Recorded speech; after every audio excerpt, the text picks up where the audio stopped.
So we're going to get started with Jessica and do my test, and I'm going to sort of be narrating as we go along. So we have this little kit here, and wiping off my right hand ring finger with a little alcohol, I guess, wipe, sterilizing wipe. Sorry you can't see this. This is not TV, so I'm going to do the best I can to narrow it. Now there's a little thing that she's about to poke my finger with. 1, 2, 3, little poke. Boom. I am bleeding, tiny bit, just a little drop. She just wiped it again with a little sterilizer thing, and now she's putting this tiny little tube up against it, and it sucks the tiny little drop of blood into it. Really was just a tiny little poke. It didn't hurt at all. Am I bleeding enough? You're bleeding perfectly. Okay, good. So this is, again, this is very simple. And now I'm just holding the piece of gauze on my finger. Looks like she's squeezing or letting the tube, putting the blood on a little testing strip that's right here in front of me.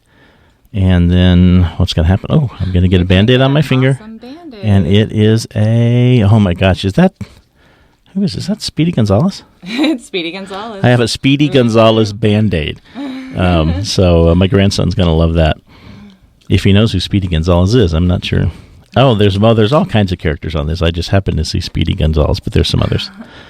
So, and then now she's putting a little drop of, what's that called? Chase buffer. Chase buffer. Helps the sample move up through the test strip. To help the sample move into the test strip, and setting a timer for 20 minutes, which is how long it takes to get the results. So, and that's it. So that part of the testing is done, and now we'll just wait for the results to come in. Thank you, Jessica. Can you tell us a little bit about what's going on with HIV prevention here in Deschutes County? So I will add that we're not just doing this work in Deschutes County, but also with our partners in this regional grant, Crook and Jefferson counties. So we're very happy to be able to work throughout Central Oregon to do this work. So we received a really awesome grant from the state in partnership with End HIV Oregon, the mission of which is to end new HIV infections in Oregon.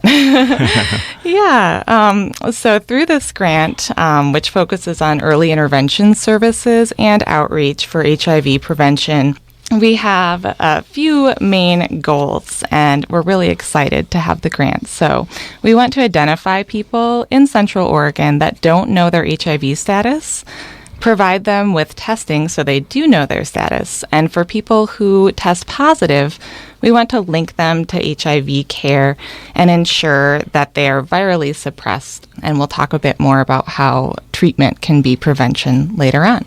Okay, great. And so I mentioned that everybody has an HIV status.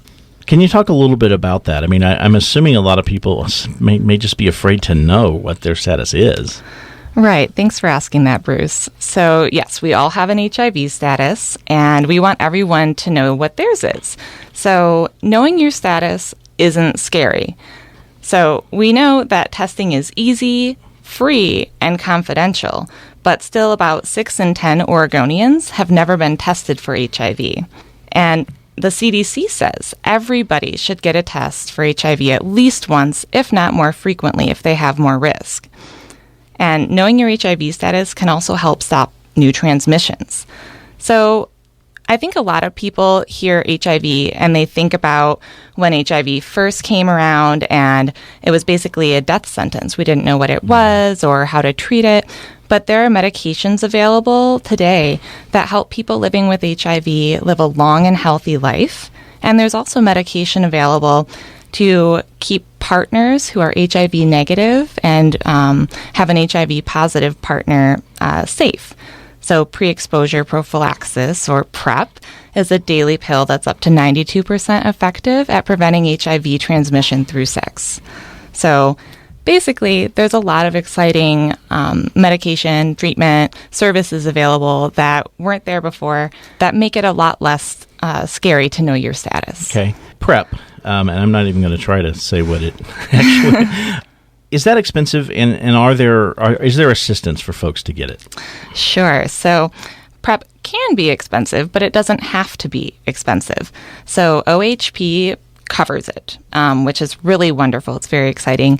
Copay assistance programs are also available, and most health insurance plans do cover PrEP. For folks who are concerned about the cost of PrEP but want to get on PrEP, We're working with HIV Alliance to provide PrEP navigation services throughout Central Oregon, and also Deschutes County Health Services can help out with that as well. And I'll provide some contact information at the end of the show.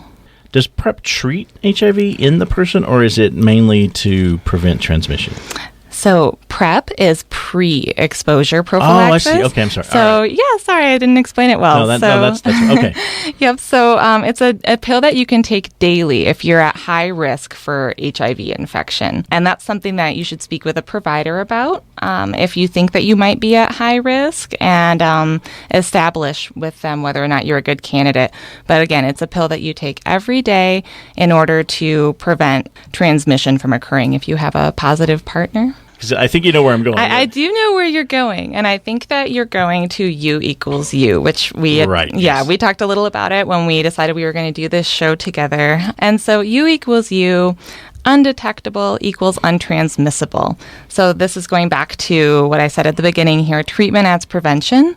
So people who are living with HIV with an undetectable viral load, which that happens through being on treatment and taking your treatment as prescribed, they effectively have no risk of transmitting HIV to their sexual partners.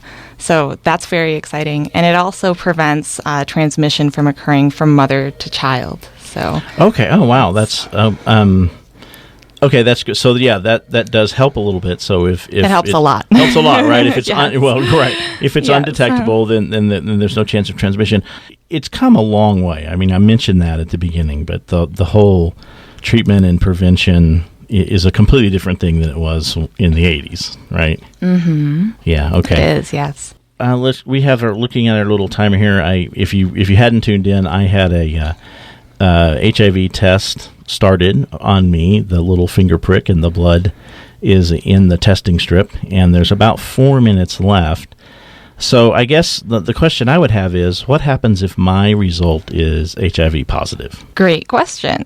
So, Bruce, if you test positive for HIV, you'll get support to help navigate the process of getting into HIV case management services if you choose to, finding a provider who specializes in HIV treatment and care, as well as confidential partner notification services, which actually are anonymous for you. Your information wouldn't be given out to any of your partners, so that's a way to let them know that they may have been exposed to HIV without revealing your identity, as well as other services and resources to link you up to whatever care or other support services that you might need. And the lives of people who are diagnosed as HIV positive is a lot different, right, than it was.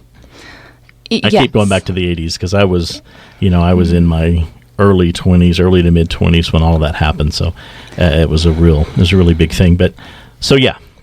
Yes, absolutely. So again, people are really living long, healthy lives when they are on treatment. They take their medication as prescribed, and they achieve viral suppression, right? So it's a good time, and we're coming a long way, and we'll continue to go a long way with what treatment is available and how to improve the quality of life for people living with HIV.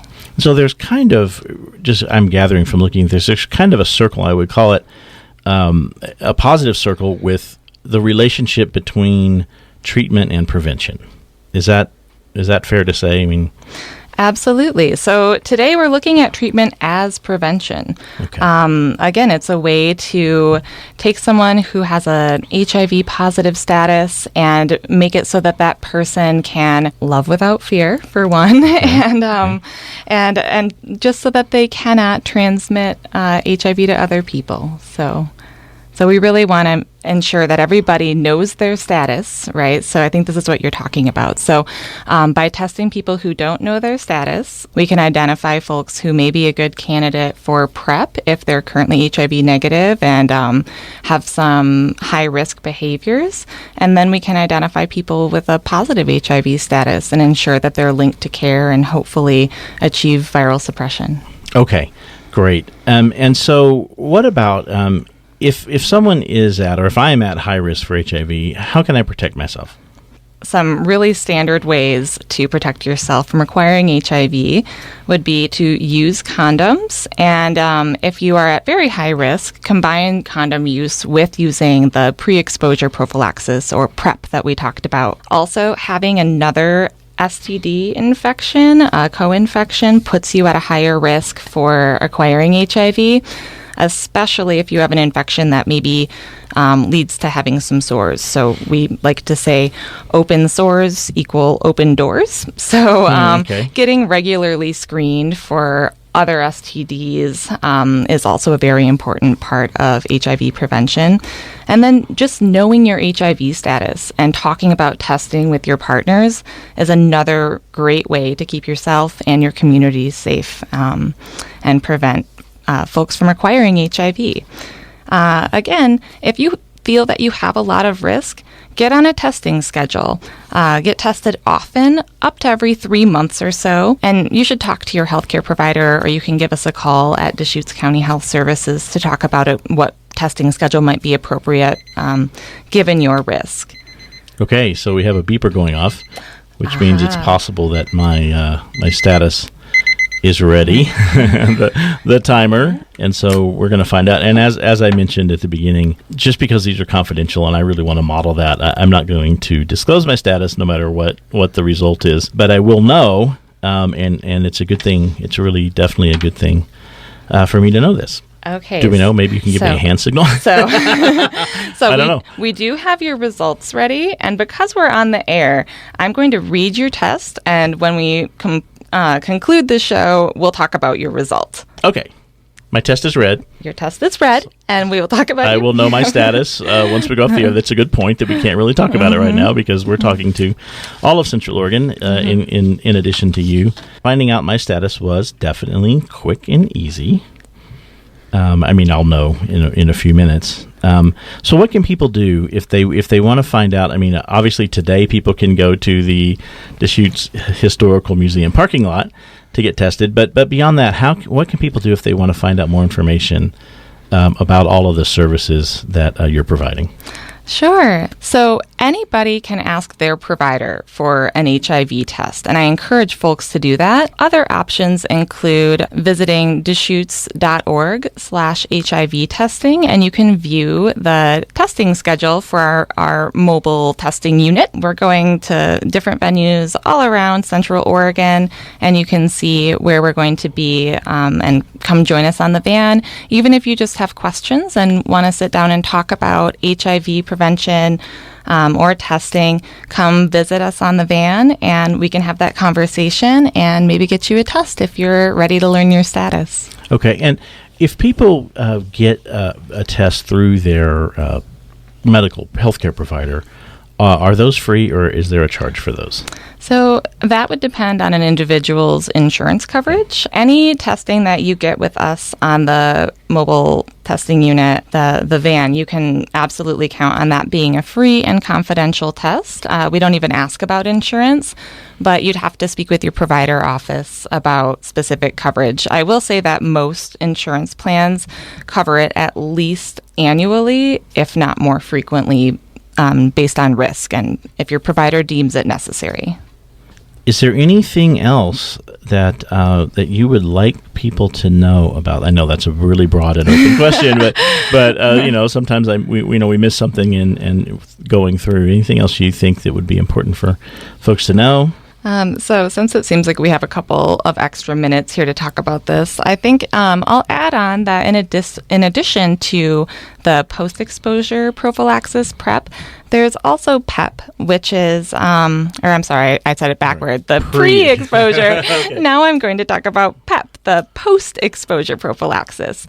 So PEP is a medication that you can take if you believe that you've had an exposure to HIV to help prevent that infection from establishing itself. So it's most effective when taken immediately after the exposure, but can work for up to 3 days after the potential exposure occurred.